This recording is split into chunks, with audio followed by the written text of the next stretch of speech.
орзуҳои ширин ва ҳадафҳои бузурги падару модар нақшаи ба шавҳар додани ягона духтари хонадон. онҳо дар рӯзномаҳо эълон мекунанд ки духтари қадрасе доранд. домодшавандаҳо баъди хондани эълон ҳайраке пайҳам ба хозгорӣ меоянд. чунин аст муҳтавои филми ҳунарии сафи домодҳо, ки дар жанри ҳаҷвию мусиқавӣ аз рӯи асари адиби машҳури тоҷик Теймур Зулфиқоров таҳия шудааст.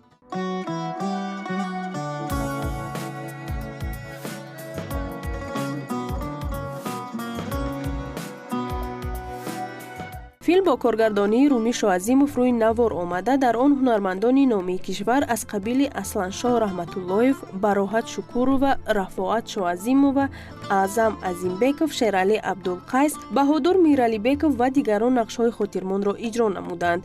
иштироки ҳунармандони касбӣ ба филм ҷилваи дигар мебахшад. филми мазкур бо сабку услуби хос ва технологияи муосири филмофарӣ таҳия гардида, дар он фарҳанг ва расму оини миллӣ инъикос мегардад. филм дар баробари мусиқии мазҳакавӣ буданаш дорои мазмуну муҳтавои баланд мебошад. яъне филм маънои фалсафӣ дошта сабукфаҳм нест.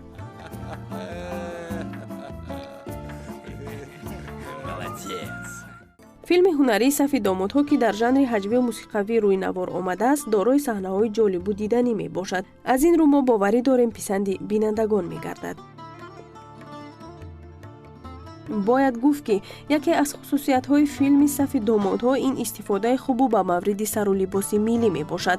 филм дар шаҳри Душанбе ва майдончаи наворбардории Симганҷ воқеъ дар дараи Ромид наворбардорӣ шудааст.